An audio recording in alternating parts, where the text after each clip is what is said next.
Bonjour et bienvenue à toutes et à tous dans Multijoueur, votre rendez-vous jeux vidéo sur Tech & Co. Eh bien, cette semaine, émission un peu particulière, on va débattre. On va débattre d'un sujet un peu d'actualité quand même. Est-ce que le jeu vidéo va bien ou pas ? C'est une grande question. Voilà, on entend souvent que le jeu vidéo est en crise, mais il affiche des chiffres un peu records. Eh bien, on va se poser avec mes deux invités du jour sur le sujet. Mathieu, comment ça va ? Ça va très bien, et toi ? Eh bien écoute, je suis contente de te voir. Je suis très content de revenir, merci pour l'invitation. Voilà, toujours chez Total Jeux Vidéo. Toujours chez Total Jeux Vidéo. Avec plein de tests. Si on arrive à la fin de l'émission, tu nous parleras d'un des jeux qui t'a bien plu. Exactement. Et face à toi, le monument de retour sur Paris, on peut l'avoir dans cette émission. Patrick Béja, comment ça va ? Salut Mélinda, ça va très très bien et je suis très heureux d'être de retour également. Tu sais, je suis un petit peu venu pour pouvoir venir ici aussi. Mais écoute, je suis ravie d'être à l'origine de ton rapatriement dans la capitale. De Finlande, oui, tout à fait. Et je suis très contente de t'avoir. Très contente de pouvoir débattre avec toi d'un sujet qui, je sais, te questionne aussi pour t'entendre toutes les semaines dans le rendez-vous jeu, notamment. Donc voilà. Eh bien, écoutez, c'est parti pour notre actu à chaud à nous de la semaine.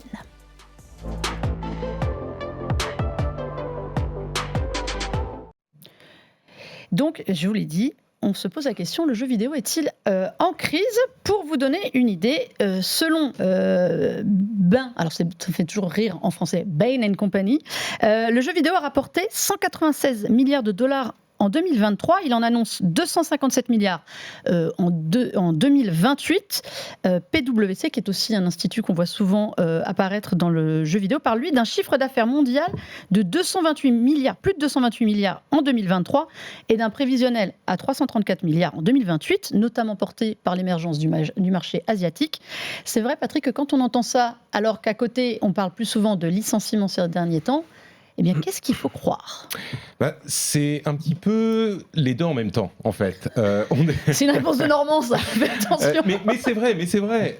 En fait, c'est vrai qu'on entend un petit peu partout, et en particulier dans la presse spécialisée, que le jeu vidéo est en crise. Mais c'est une généralisation d'un fait qui est indéniable, qui est que le secteur connaît une quantité de licenciements. Alors attention, une quantité de licenciements en augmentation spectaculaire par rapport aux années précédentes, mais qui n'est peut-être pas en une quantité de licenciements qui est exceptionnelle pour un secteur moyen. Et en particulier, l'autre aspect, c'est que le jeu vidéo, dans la production de titres, va plutôt bien, et on peut détailler, mais le terme de crise vient, on va dire, à 95% de cette question de licenciement, qui est poussée par peut-être ce qu'on peut qualifier d'une crise de financement de jeux vidéo. Mais là, ça, justement, c'est un autre souci. On sait qu'aujourd'hui, il y a plus de financement potentiel pour beaucoup de studios, mais il y a beaucoup de studios, Mathieu, il n'y a plus que les gros, il y a beaucoup d'indépendants. Est-ce qu'il n'y a pas trop de monde aujourd'hui ? Moi, je pense que oui. En fait, on est dans une période où il y a de plus en plus de studios, de plus en plus de jeux qui sortent tout le temps, partout.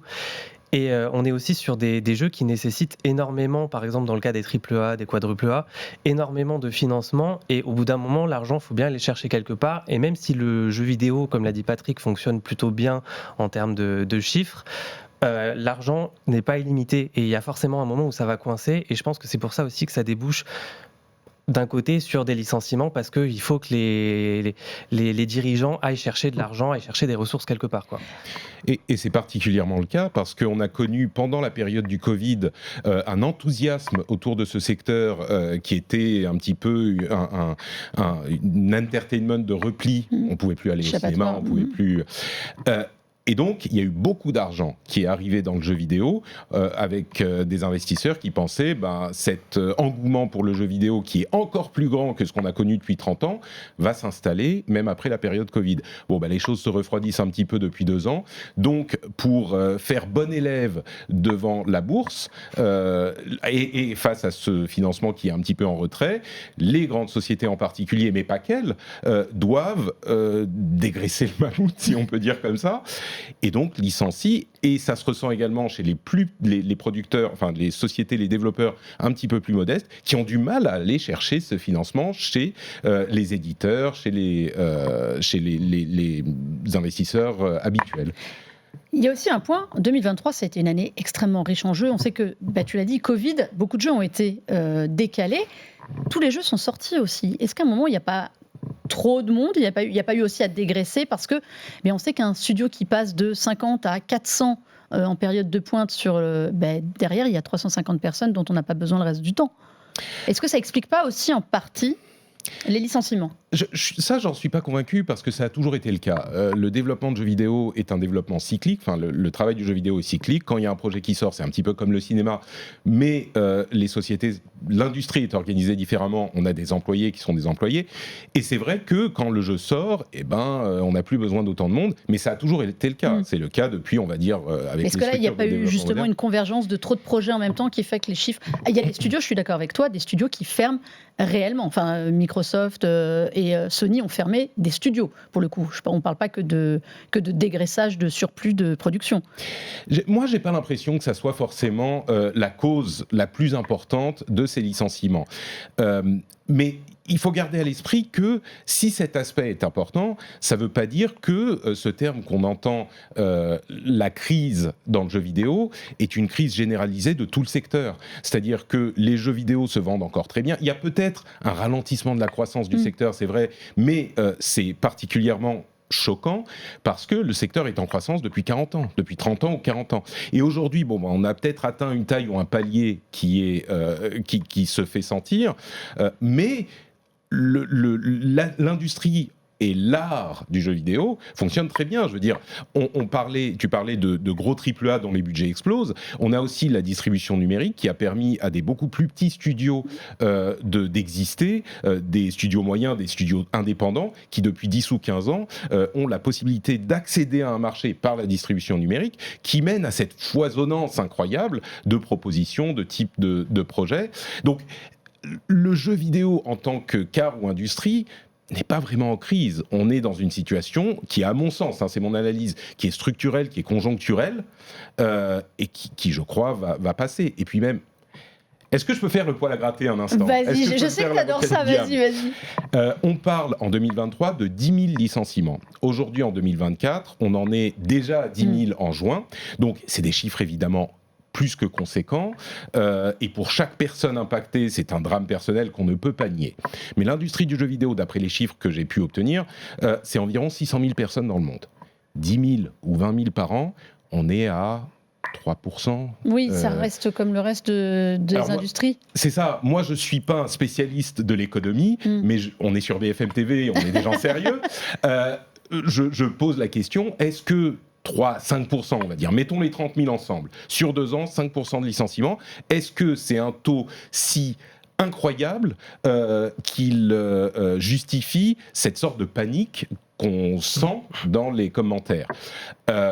Moi, j'ai pas l'impression, sans diminuer encore une fois les problèmes que ça pose, c'est pour moi plus un événement qui est conjoncturel, et j'espère que ça va passer, mais on verra. Vas-y Mathieu. Je voudrais réagir sur un truc que Patrick a dit et qui je pense c'est important, c'est qu'en fait on a tendance à parler de crise effectivement de notre point de vue intérieur, pas du point de vue extérieur. Et je pense que c'est justifié par le fait qu'on est dans une période de transition au niveau de l'industrie du jeu vidéo qui fait quand même paniquer pas mal de gens parce que en fait par-delà les licenciements, on se retrouve face à par exemple un Microsoft qui est en difficulté depuis 2 générations maintenant. Au niveau des consoles, on est toujours dans ce débat, est-ce que les consoles vont pouvoir durer encore longtemps ? Est-ce que le physique va pouvoir perdurer encore longtemps ?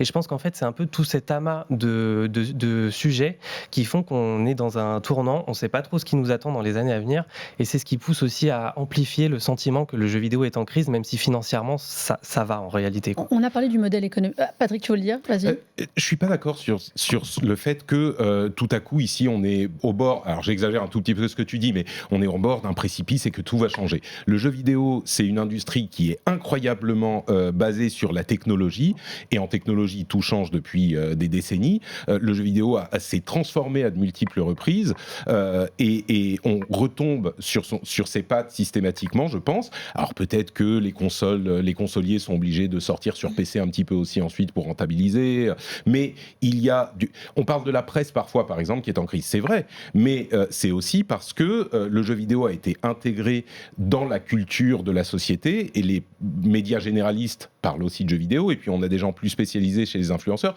C'est la même chose dans l'industrie elle-même. Il y a une offre qui est importante, des propositions qui sont beaucoup plus diverses que ce qu'on a connu par le passé. Transformation, oui. Là encore, crise est un terme qui me paraît un petit peu trop catastrophiste. Je me fais un peu l'avocat du diable quand même. Mais t'aimes bien ça. Et bien justement, alors t'es parfait, c'était ma question. On a parlé du modèle économique qui changeait, du fait qu'il y avait beaucoup plus de gens aujourd'hui sur le marché, que sans doute aussi on est moins tolérant chez les développeurs, les éditeurs, dès qu'il y a un flop. On a vu Rocksteady qui a licencié là du côté de l'équipe de Suicide Squad, qui a été un flop monumental. On sait déjà que le remake de Until Dawn, l'équipe c'est Ballistic Moon, pardon. Le jeu n'est pas sorti mais a déjà liquidé. Il y a aussi ce niveau de tolérance qui est beaucoup plus bas, je pense, qu'avant.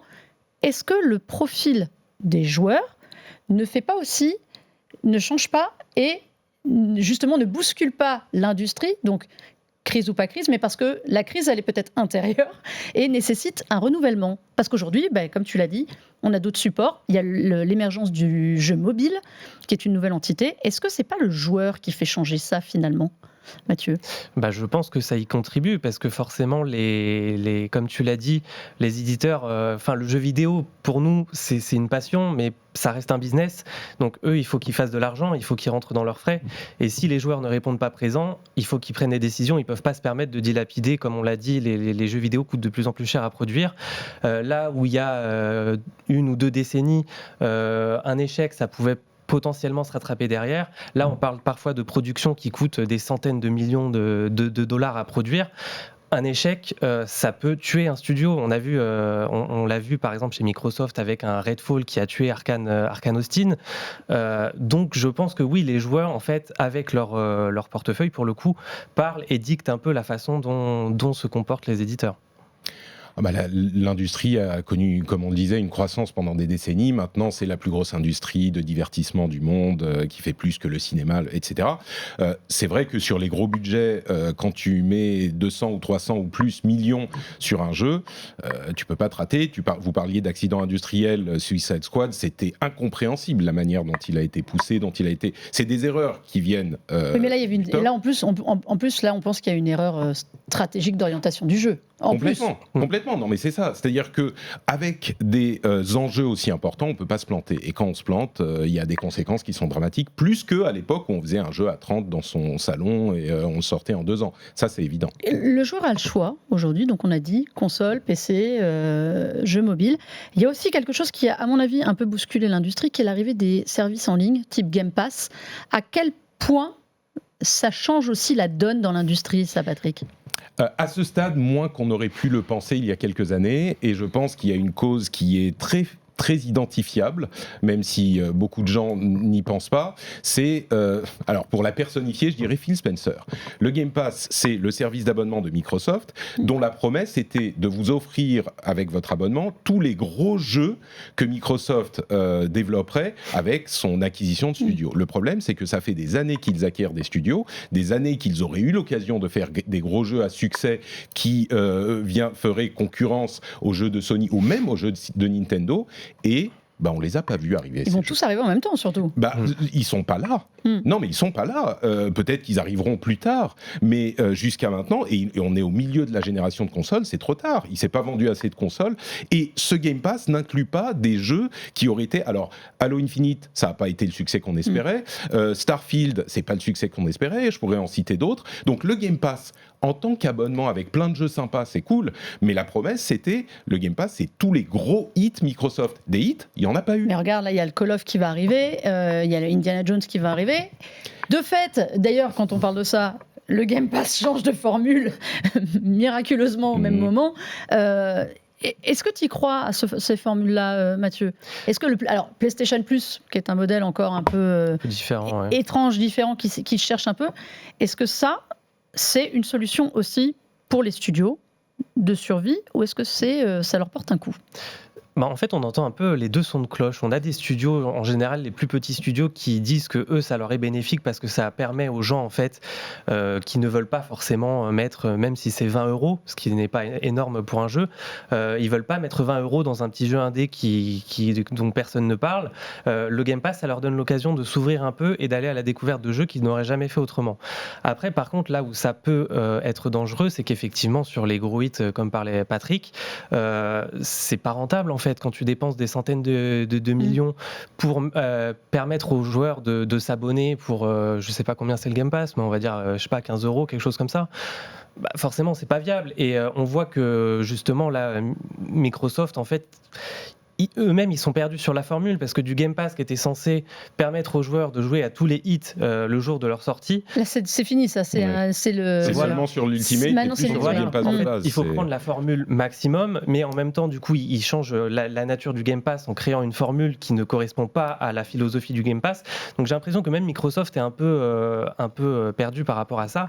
Et je pense aussi que au niveau des joueurs, ça a entraîné un changement de mentalité qui aussi peut expliquer pourquoi on peut parler de crise. C'est qu'aujourd'hui, donc les jeux ont augmenté avec la génération PS5, Xbox Series. Maintenant, c'est aux alentours de 80 € le jeu. Ouais. Sauf qu'on est dans une période où en fait les joueurs sont de plus en plus frileux à l'idée de dépenser de l'argent à cause de services comme le PlayStation Plus et le Game Pass qui permettent de jouer aux jeux. Et les gens, alors les hardcore gamers, on va dire que eux, ils jouent à beaucoup de sorties dans l'année, mais un joueur lambda, il va jouer à quelques jeux par an, pas plus. Et donc lui, il va se dire, je suis pas pressé, je le fais pas le jour de la sortie, j'attends que ça soit dans un service, comme ça je le paye pas à plein prix. Et je peux quand même découvrir tous les jeux que je veux avec d'autres jeux à côté qui sont dans le Game Pass pour même pas une dizaine d'euros par mois, quoi. T'es d'accord avec ça, Patrick ? Je crois que c'est un petit peu plus subtil que ça.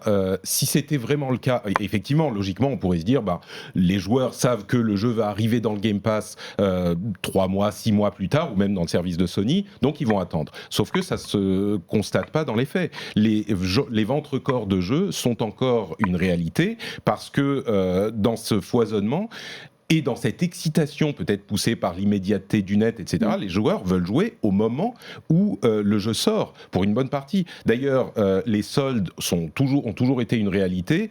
Si on voulait attendre que le jeu soit moins cher pour y jouer, on pourrait attendre 3 mois, 6 mois déjà avant le Game Pass. Mais on le constate à chaque grosse sortie, les joueurs veulent jouer maintenant. En plus de ça, les joueurs consoles et PC sont généralement des joueurs un petit peu plus âgés, plutôt que les joueurs mobiles qui sont plus jeunes, et donc ont des revenus qui sont plus importants qu'à l'époque où ils étaient plus jeunes et ils ont découvert le jeu vidéo. Et du coup, même si on a là aussi tendance à dire que le jeu vidéo c'est très cher, c'est pas vrai. Le jeu vidéo c'est un loisir qui est bon marché, en particulier sur la diversité de l'offre. Il y a beaucoup de jeux gratuits, de jeux pas chers, mais même pour les AAA, si on achète 3-4 jeux à 80 € dans l'année, par rapport aux autres types de divertissement, c'est pas si cher que ça. 80 € quand même. Alors, non, bien sûr, mais si on compare, je sais pas, si vous voulez aller faire du foot, si vous voulez aller oui, tu veux dire un abonnement à l'année, oui. Les autres types de divertissement, j'entends. Tu vois, c'est qu'à 15-20 balles la place de cinéma aujourd'hui, oui, je suis d'accord. Ou si vous êtes, j'en sais rien, passionné de voitures, passionné de voyage, passionné de moto, enfin je dis n'importe quoi. Si vous voulez acheter vos Lego collection, là encore je dis n'importe quoi, ça revient vite cher. Le jeu vidéo, c'est pas un loisir qui est si cher que ça. Donc la raison pour laquelle je dis ça, c'est que un joueur qui veut jouer à un jeu au moment de sa sortie, il va y jouer au moment de sa sortie, et ça se constate dans les chiffres. Les records de vente sont encore une réalité. Donc la stratégie de Microsoft de sortir les exclusivités du Game Pass de base, finalement, elle est peut-être pas si bête. Alors encore une fois, ça c'est un autre problème. Microsoft, c'est moi qui fais l'avocat du diable. Ils sont une série de gadins qui sont de leur faute. Le plus grand étant, ils n'ont pas sorti les énormes hits qu'ils auraient dû sortir pour légitimiser le Game Pass. Donc, industrie pas en crise. Industrie qui doit faire face à un joueur qui se renouvelle. C'est le joueur qui se renouvelle et qui pousse l'industrie à changer. C'est l'un des problèmes, le joueur ne se renouvelle pas énormement. Quand je dis se renouvelle son approche et ses exigences du jeu. Parce qu'on sait qu'il y a de plus en plus de joueurs finalement, puisque nous, on est bien placés pour le savoir, puisque nous jouons depuis longtemps, les jeunes arrivent, Les plus vieux jouent encore, il y a plus de joueurs. Oui, plus de joueurs, c'est sûr. Ce qu'il faut espérer, c'est que les jeunes qui ont la facilité de jouer sur le mobile soient intéressés par les jeux plus traditionnels, comme je les appelle, console, PC, en grandissant. C'est souvent le cas, c'est pas toujours le cas. Est-ce que les joueurs changent eux-mêmes? Peut-être qu'ils ont moins de temps pour jouer. Ça, c'est vrai, ils grandissent, ils ont des enfants, j'en suis un exemple. Trop de jeux, moins de temps. Et j'ai plus le temps. Voilà, toi qui es jeune, Mathieu. Qu'est-ce qu'il faut faire? Tout va bien ou pas dans l'industrie? Tout va bien, j'irai peut-être pas jusque-là. Non, je dis pas ça non plus. Hein. Non, j'exagère, j'aime bien. C'est peut-être pas. Alors oui, tout ne va pas bien, mais on n'est peut-être pas dans la crise. La crise n'est peut-être pas si terrible que ce qu'on peut entendre ici et là. Voilà, je pense que oui, en fait, on est, comme je l'ai dit tout à l'heure, pour moi, on est quand même dans une période de transition. Il y a des choses qui changent dans le jeu vidéo, les joueurs changent aussi. Moi, je pense que les joueurs changent.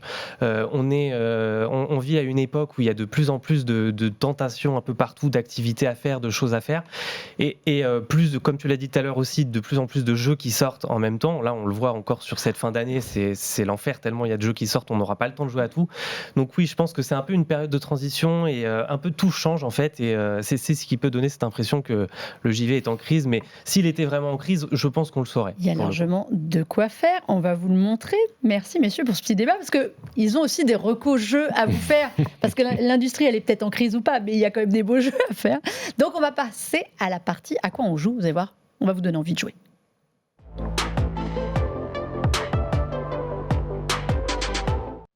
Débat haletant maintenant sur les jeux. On va commencer avec une sortie récente, Mathieu, avec toi, The Casting of Frank Stone.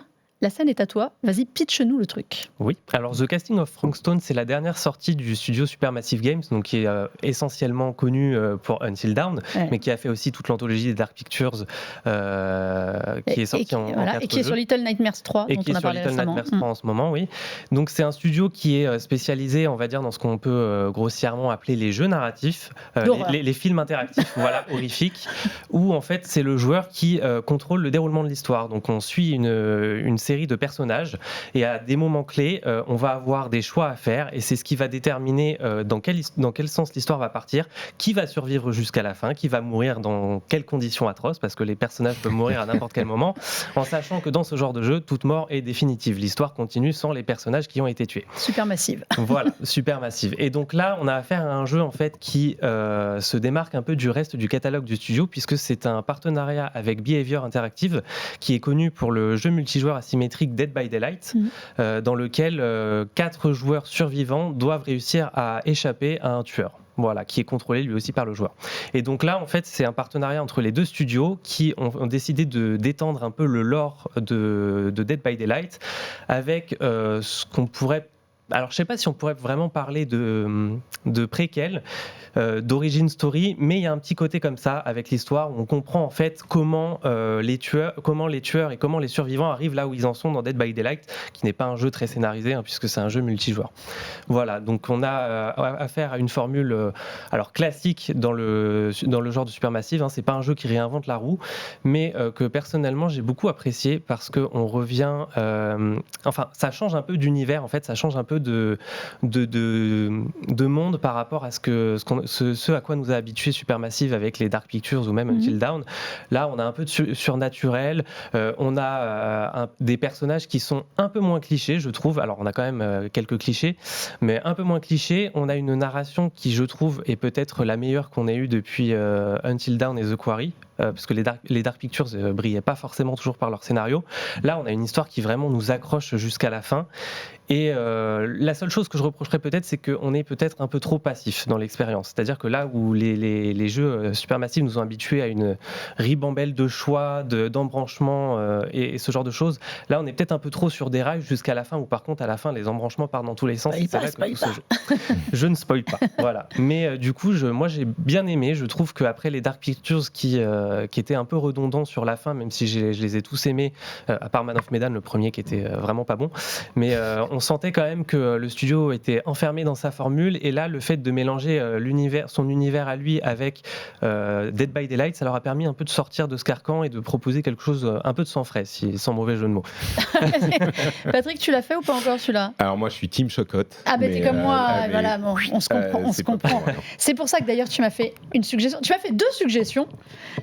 La première, je n'en attendais pas moins de ta part, qui est World of Warcraft The War Within, mais surtout, tu m'as dit, j'ai joué à un jeu tout l'été avec mes enfants, je veux t'en parler, qui est Minecraft Dungeons. Ouais, c'est un jeu qui m'est complètement... je suis complètement passé à côté au moment de sa sortie, qui date quand même d'il y a quoi, 3-4 ans, je crois. Ouais, 4 ans, je crois que c'est et je parlais, tu vois, je disais du mal de Microsoft. Là, pour le coup, ils ont laissé les développeurs de Minecraft essayer des choses.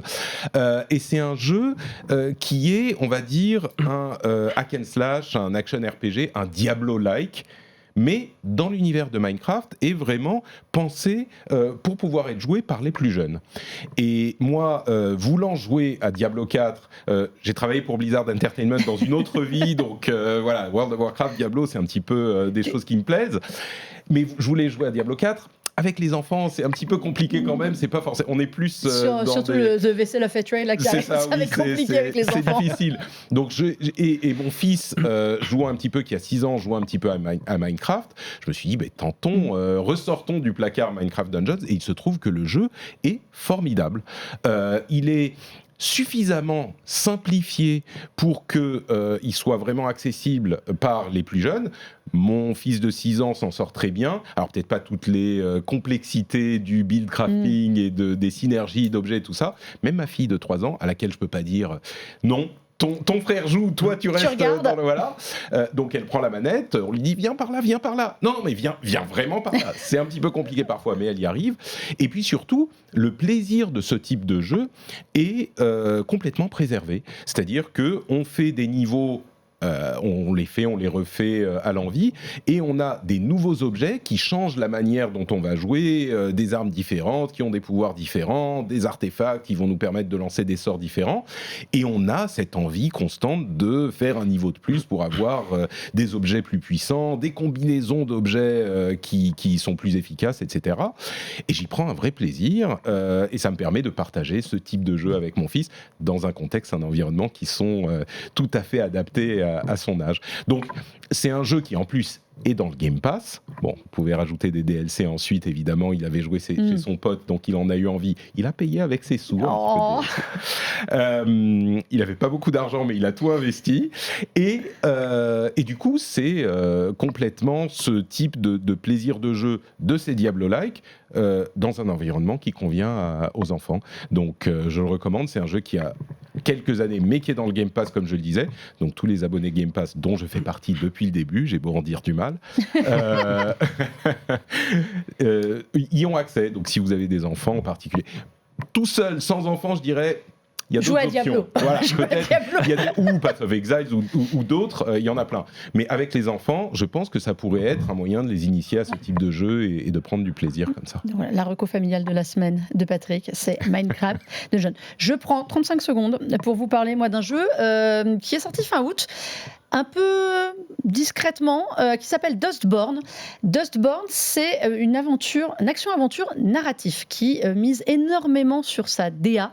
DA magnifique de BD. C'était l'histoire donc de Pax, qui est cette jeune fille métisse qu'on voit avec son bonnet, et qui se retrouve embarquée dans un casse. Ils ont piqué un artefact, et avec 3 autres personnes, ils doivent fuir dans cette Amérique un peu dystopique de 2030, c'est-à-dire demain, qui est scindée en 2, et rejoindre la Nouvelle-Écosse.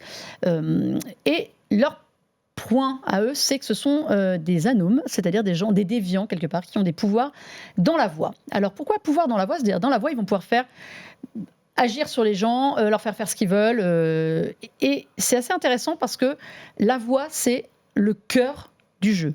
C'est un jeu narratif, donc il y a énormément d'embranchements, énormément de choix.